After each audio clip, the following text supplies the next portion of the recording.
You can also send an SOS telling me, guys, save me from this video. And a lot of people ask the question, why do you actually need one of these power stations, these portable power packs? Because I can just get a little portable charger for my phone, for the USB charger, all of that, and plug it into my car. I can get a little inverter in my car, I can do that. Yes, you can, of course. When you're parked up at night in your tent, maybe in your roof tent trying to hide from the lions, you're not going to run outside and plug it in, right? Well, howdy campers, how you guys doing out there? I'm sure when you guys go camping, you have as much stuff as we do, maybe even more. And what that means is you need a lot of power. You need to charge your fridge. The one big thing in your van is your fridge. Along with that, you got all these other things that you travel around with. You got your laptop, obviously, to do some video editing. You got your iPad as well. You got your mobile phone. Don't leave home without it. You got your DSLR if you like, and also one of these bad boys maybe, who knows. And that's all well and good. That'll all fit in your van, not a big deal, and you can travel around and be cool. But what is powering these things? One thing I can tell you is this is also part of your kit.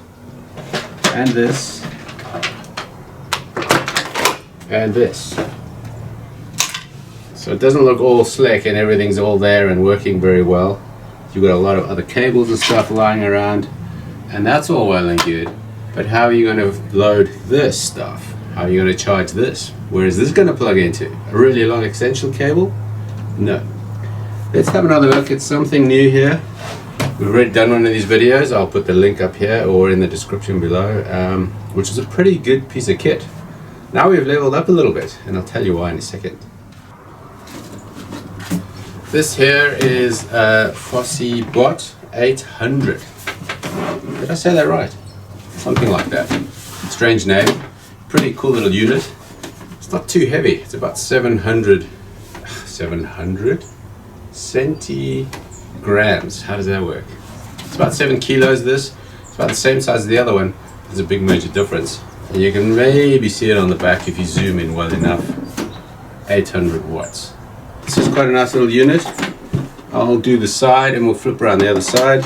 This is a European style plug with the earth on it. It's got a little button up here which I'll get to later. On the front you've got a little light and a beep. Also a little flashing light, which is cool. Pretty standard stuff. You've got your display up here, on off button. You've got USB-Cs, 3 of those. See how it's moving forward, and 2 proper USB 3.0. Got a little cigarette lighter thing there, 12 volt there, which is not really used that much, but it's nice to have. And on this side, got your charging ports for your 220, and that's one of these cables here. This comes with the unit, standard plug like that plugs into there. They also give you, what a jumble it is here, the option to charge it with your solar panel, which is pretty cool. It's got its dedicated port in there, which is quite nice. I'm going to do from 50 watts to 200 watts solar panel charging possibility, which is quite nice. We've got a 100 watt panel, the portable one, the Energy, which will plug into here nicely, and you can charge as you go, which is cool.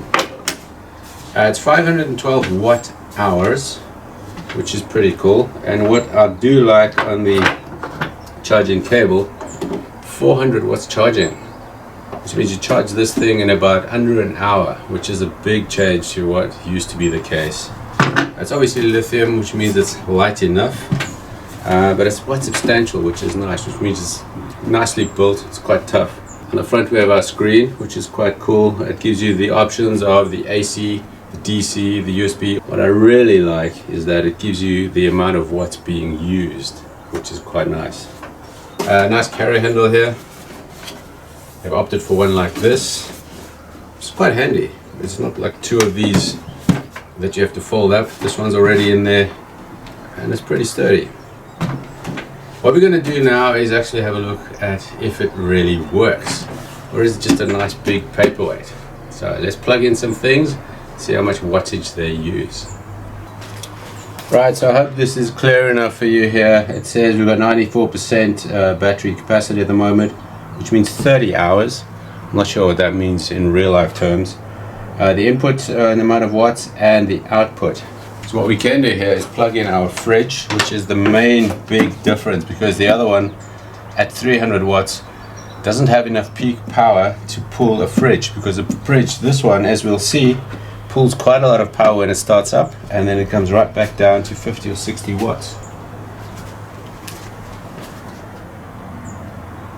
So you saw the power surge, how it just peaked as you plugged it in, and now we're back down to 40 watts again, which is really cool. This is quite stable. What we can't really do at this point is test how long it will take to keep this fridge running, but you can work it out at 36 watts at the moment. That's hardly any power at all. What is really nice about this unit is that it has a UPS function. Demonstrate that quickly by putting the power in. Extension lead from the wall socket. Plug that in there. And if you see that little yellow thing, it says UPS. And what that means is that it's charging the unit itself, but the power that's going to the fridge is going straight through from the wall unit. So it's a UPS system which keeps the battery topped up. As soon as you maybe lose power, let's say you're living in a country like perhaps South Africa, where they have a few blackouts with their power supply, as soon as the power goes off, you can see there 233 watts, that's mains, and it's drawing 33 from the fridge. As soon as the power goes, we're on the battery power of the unit alone, which is pretty cool. That'll keep your battery full, it keeps it going. As soon as the power falls away, you've still got power. So let's pick a cable. USB-C. We've got three options here, 20, 20 and 100. Let's see what 100 does. I'll turn off the fridge over here. So each section has their own button, which means you have to activate it. Here we have the 12 volt one. We're using the USB-C just to see what's going on with the phone. Actually 100% charged, but you can see it's pulling about 10 watts there, which is okay. What some of you do, maybe you travel around with, is one of these. Also USB-C. Let's see how much watts that takes.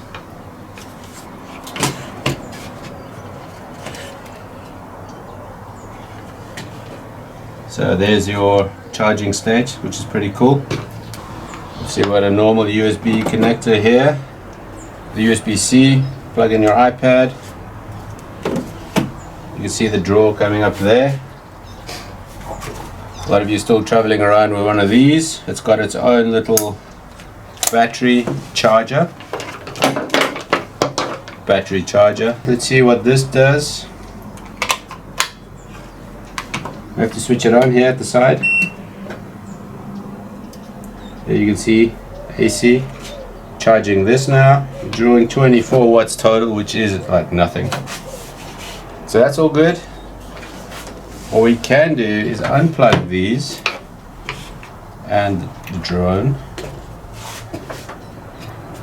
See what this draws. This isn't drawing anything because it's 100% full. The nice part is you can change your items, and in the display you can work out what each thing uses as it's charging up. So let's see what the fridge does.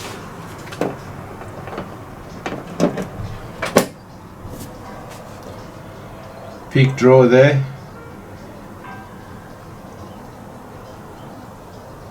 And there you have it. So as we charge our fridge, try and chill it down a little bit, you can see the peak draw there, which is about 250. Sometimes it peaks at 600, which is something to think about when you get one of these units. 800 watts I would think is probably minimum when you're traveling long distance, especially in your overlanding expeditions, all of that stuff. You can charge it with a solar panel as well, so while you're driving along the way, you just plug it in and it'll charge, and when you get to your destination you've got enough power for the evening, especially with a fridge, cameras, phones, drones, iPads, all of that stuff. So think about this as a good option. I'm pretty impressed with it. Nice build quality. It's not too heavy. I like the way that it charges very quickly. So to fill it up again, 1 hour on a wall plug, which is really cool. Got a lot of options. USB-C's coming in big time, which is nice. Nice that it's got flaps, which is very good for dust. I don't know how you guys travel, but our landing is always full of dust. The only thing it doesn't do is wireless charging, but I don't have a phone that wireless charges anyway, so I'm not too worried about that. I think it's pretty good value, I've got to say. If you look at the price, it's pretty good value these days from where it was just a couple of years ago. So now it's very accessible. Maybe plug a multi-bank on the other side, run your laptop, your fridge, your phones, all of that stuff, even your Wi-Fi router. And if the power does dip for some reason, and you guys know exactly who I'm talking about, it's not a big deal, because your power instantly kicks in and you carry around as if nothing is wrong. So guys, there you go, the Fossibot. I didn't make up the name, but there it is. 800 watt portable power station. If you want to zoom in, here are the specs. I'll put them in the description below as well. Nice looking little unit. I'm quite a fan of green as well. There you go. Next time you're on the road, think about it, chuck it in the car, you're good. Thanks for watching, guys. Hope this was informative, maybe a little bit entertaining as well. I'll catch you on the next one, and keep rolling. Or does it keep charging? Cheers.